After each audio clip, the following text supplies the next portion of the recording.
Parte um do livro, vamos falar de Jesus aqui.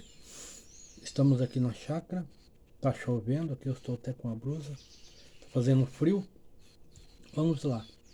O poder transformador da vida humana é Cristo e não a igreja. Por quê? Por que esta palavra? Há muitas pessoas aí que estão no YouTube aí pregando contra os evangélicos. Tem uma igreja aí, um padre, frei, que está descendo a lenha através da palavra contra os evangélicos. Então vamos lá entrar nessas considerações. Repetindo, o poder transformador da vida humana é Jesus Cristo e não igreja. Então, se nós formos lá em 1 Coríntios capítulo 3, 1 Coríntios capítulo 3, versículo 16 diz assim: Vocês não sabem que são santuário de Deus e que o Espírito de Deus habita em vocês? Se alguém destruir o santuário de Deus, Deus o destruirá, pois o santuário de Deus que são vocês é sagrado. Então a igreja, esse pessoal aí está pensando que igreja é as quatro paredes, ficam defendendo o prédio, a igreja. Então, o santuário de Deus é o nosso corpo. É o nosso corpo. Santuário de Deus. O Espírito Santo habita em nós e não na igreja, nas paredes, igreja material. A Bíblia diz, se um, dois ou três estiver reunido ali, estarei. Então, se houver três pessoas que tenham entendimento e conhecimento de Deus e que se forem invocar o Senhor, ali o Espírito Santo se manifesta, ali é a igreja. Se alguém destruir o santuário de Deus, Deus os destruirá, pois o santuário de Deus, que são vocês, é sagrado. Então o nosso corpo é o santuário, nosso corpo é sagrado, Deus destruirá. Nós somos a igreja.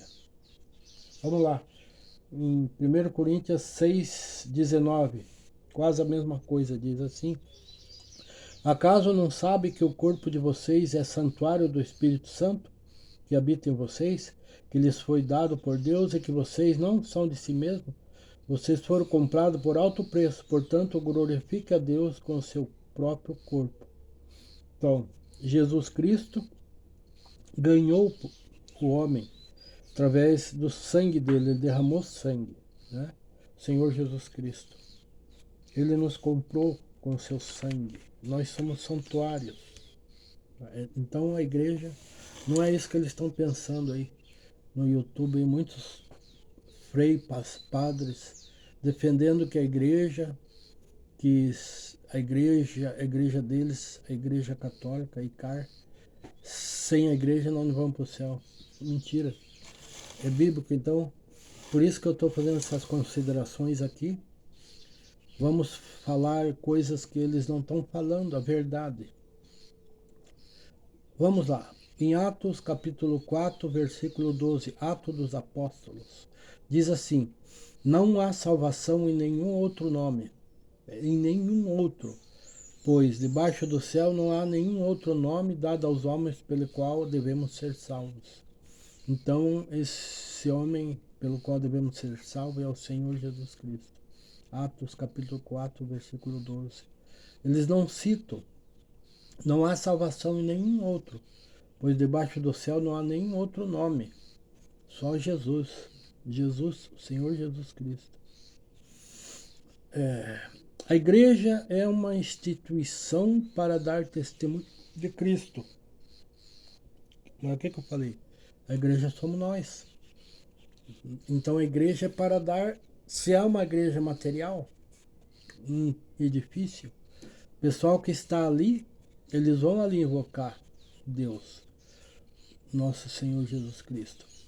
Invocar e adorar. E vão testemunhar de Cristo. Não é as quatro paredes, porque com eles está o Espírito Santo, como foi lido no início. A igreja é uma instituição para dar testemunho de Cristo. A igreja é para dar testemunho de Cristo. A igreja não salva. Quem salva é Cristo. Palavra de Deus. Senhor Jesus Cristo, a majestade dele, ele que derramou o sangue por nós lá na cruz do Calvário, ele nos salva. Esta pequena palestra aqui é uma resposta a esse pessoal aí que eu considero falsos profetas desses tempos finais, de agora, né? Não interessa a denominação, o nome, placa de igreja, eu não estou falando de placa de igreja, estou falando da palavra de Deus. Então quem não prega a palavra, não explica, não explicita corretamente a palavra de Deus, está no engano, falso. Vamos lá. Forma de culto no início do cristianismo primitivo. Eu tenho essa cola aqui, que eu não quero ficar falando da minha ideia, das minhas palavras. Isso aqui que eu estou falando aqui está tudo relatado em livros, no históricos da história dos evangélicos. Então, estou aqui simplesmente repetindo coisas que não estão sendo falado, não está sendo, o pessoal não está levando ao conhecimento do povo. No princípio, o cristianismo primitivo, o culto era simples, passou a ser uma cerimônia complicada, majestosas, imponentes, com todo o esplendor externo próprio do tempos pagão. No início os cultos eram assim, ó. Reuniam-se num dia estabelecido antes do raiar do dia, cantavam revezando-se no hino a Cristo, como a um Deus. Diziam, nunca roubar, nem furtar, nem adulterar a palavra, nunca recusar lealdade. Reuniam-se nos domingos, né? Como o Justino Marte, no ano 100 a 167. Ele deixou essas memórias. Lia-se um trecho das memórias dos apóstolos e dos escritos dos profetas. Então ele está historiando aqui, contando a história. Lia-se um trecho das memórias dos apóstolos e dos escritos dos profetas nas reuniões de domingos. Terminada a leitura, o presidente admoesta e exortava a obediência dessas nobres palavras. Depois todos se levantam e faziam uma oração comum. Fim da oração é servido pão e vinho e ação de graças. A congregação respondia amém. Todos participam dos elementos consagrados e são levados à casa dos ausentes pelos diáconos. Os ricos e os de boa vontade contribuem conforme o seu livre-arbítrio. Esta coleta é para órfãos, viúvas, prisioneiros, estrangeiros e todos os em necessidades. Eu estou com pequena dificuldade aqui nos lábios, porque eu extraí 3 dentes. Mas dá para mim falar aqui. 3 dentes. Vamos lá. Uma outra consideração. A igreja foi fundada nos dias do Império Romano, tomando uma forma de governo semelhante ao do mundo político em que existia, e vindo a tornar-se vasta organização autocrática, governada de cima. A ICAR, Igreja Católica Apostólica Romana, Igreja Católica Apostólica Romana, foi fundada do pó das ruínas do Império Romano pagão. Então, no ano 476 aproximadamente depois de Cristo, que o Império Romano ele se extinguiu. Houve invasões, os godos, os vândalos e os hunos derrubaram o Império Romano pagão. Derrubaram esse império. Então, isso no início do milênio, no ano 400 por aí, né, surgiu o cristianismo através das cinzas do império. Ou seja, ao meu ver, o Império Romano ele reviveu com outro nome. Então, o cristianismo, revestido do cristianismo, ao meu ver, o Império Romano ele continua até hoje. Fundação da primeira igreja cristã em Roma. Diz a história, fundada entre os anos 36 a 54 d.C., propriamente dito no ano 41 d.C. Diz a história, está escrito, né? Não é da minha cabeça aqui. Pelos missionários Júnias e Andrônico, está lá em Romanos, capítulo 16, versículo 7, que eles são missionários. Os missionários voltaram em 54 depois de Cristo e tinham se corrompido.